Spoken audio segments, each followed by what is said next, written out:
সামনে তোমরা দেখতে পাচ্ছ এক জোড়া পুরানো জুতা আছে, যেটা অনেক দিন ধরে বাড়িতে পড়েছিল। তা আমি এটা আজকে পরবো, সেই কারণে এটা আমি ভালো করে পরিষ্কার করবো আর কি। তো তোমাদের যেটা জিনিস দিয়ে আমি পরিষ্কার করছি, ওই জিনিসটা ব্যবহার করে তোমরা যে কোনো ধরনের পুরনো জিনিস একদম নতুনের মতো করে নিতে পারবে। দেখো কিভাবে। প্রথমে আমি কোলগেট নিলাম। তো তোমাদের বাড়িতে যদি কোলগেট না থাকে, সেখানে যদি বাবুল থাকে বা যে কোনো অন্য টুথপেস্ট থাকে, সেই টুথপেস্ট থেকে কিছুটা পরিমাণ তুমি হাতে নিয়ে পুরনো কোনো ব্রাশের মধ্যে সেটাকে লাগিয়ে দিতে হবে। যে ব্রাশটা অনেক দিন ধরে আমরা ইউজ করি না, এরকম অনেক ব্রাশ আছে বাড়িতে।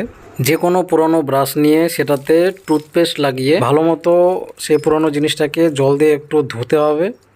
ধোয়ার পরে সেই কোলগেটটা দিয়ে আমরা চারদিকে ভালো করে রাব করব। জোরে জোরে ঘষবো। ঘষার ফলে যতই ময়লা থাকুক না কেন, যতই পুরাতন দাগ হোক না কেন, সেটা যদি কোনো অবজেক্টের উপর লেগে থাকে তাহলে সেটা সেখান থেকে রিমুভ করা সম্ভব হবে। আমি তোমাদের চোখের সামনে প্রমাণটা দেখাচ্ছি। জল দিয়ে ধুচ্ছি, তবু এই ময়লাগুলো সরছে না। জল দিয়ে ধোয়া হয়ে গেল, এখন আমি ব্রাশ দিয়ে এটাকে পরিষ্কার করছি। দেখো উপরে সাইডে যেখানে যেখানে ময়লা জমে আছে সেটা একটু জোরে ঘষতে হবে। এখানে তোমরা দেখতেই পাচ্ছ, শুধু এটা না যে ব্রাশ আর কোলগেট, এখানে তোমরা স্কচ ব্রাইট বা ডিটারজেন্ট পাউডার দিয়েও ঘষতে পারো, তাতেও ভালো পরিষ্কার হবে। কিন্তু আমার কথা হচ্ছে এটা বেশি সিম্পল, তাই আমি এটা ইউজ করছি।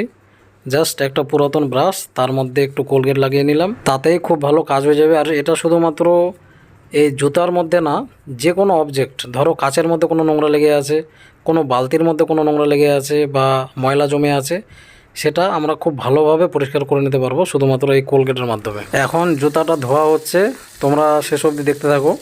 প্রথমে তোমরা দেখেছিলে কতটা নোংরা ছিল, কতটা ময়লা জমেছিল, আর এখন দেখো একদম ব্র্যান্ড নিউ কন্ডিশন, মানে যেরকম নতুন অবস্থায় কিনে আনা হয়েছিল ঠিক সেরকমই লাগছে দেখতে। জুতার চারপাশে হালকা একটু আমি ময়লা দেখতে পাচ্ছি, তো আবারও আমি এটাকে ব্যবহার করছি। তোমরা দেখতে থাকো। পুরোপুরি ভালো মতো করে ব্রাশের চারধারে কোলগেটটা লাগিয়ে নিলাম। এটা বাবুল টুথপেস্ট ছিল।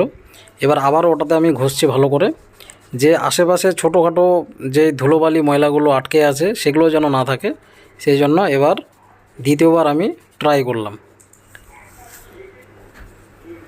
যেই যেই জায়গায় মনে হচ্ছে যে হালকা একটু নোংরা জমে আছে বা ময়লা জমে আছে, যেহেতু জুতাটা 6 মাস ধরে ওভাবে পড়েছিল, আমি ব্যবহার করিনি, সেই কারণে এটা ভালো মতো করে এটার স্টেইনগুলো তুলতে গেলে ভালোভাবে এটাকে 1 থেকে 2 বার তো ব্রাশ দিয়ে ঘষতে হবেই। তো এটা দ্বিতীয়বার চলছে, তারপরে কি রেজাল্ট আসছে সেটাও তোমাদের আমি দেখাচ্ছি, তোমরা দেখতে থাকো। আমার কথা হচ্ছে শুধুমাত্র এই জিনিসটা না, তোমরা যে কোনো রকমের কোনো অবজেক্টে, প্লাস্টিকের হোক বা লোহার কোনো জিনিস হোক, সেটাতে তোমরা এই জিনিসটা ব্যবহার করতে পারো, খুবই উপকার পাবে, একদম নতুনের মতো চকচক করবে। তো এবার ডান জুতাটা হয়ে গেল, বাম জুতাটা এবার ট্রাই করছি। আর এটা আমার মনে হলো ভিডিওটা যে কারো না কারো কাজে আসবে, ছোট্ট একটা ইনফরমেটিভ ভিডিও। যদি কেউ উপকৃত হও তাহলে আমি খুব খুশি হব। দেখো দ্বিতীয়বার আমি কোলগেটটা ব্যবহার করার পরে আবারও জল দিয়ে ধুলাম। দেখো আগের থেকে কতটা বেশি পরিষ্কার লাগছে, একদম মনে হচ্ছে ব্র্যান্ড নিউ কন্ডিশন, যেরকম নতুন অবস্থায় আমি জুতাটা কিনেছিলাম ঠিক একই রকম লাগছে জুতোটা দেখে। তোমরা নিজেরাই দেখো, ভালো লাগলে অবশ্যই শেয়ার করবে। আজকের ভিডিওটা এতটুকুই, দেখা হচ্ছে নেক্সট ভিডিওতে।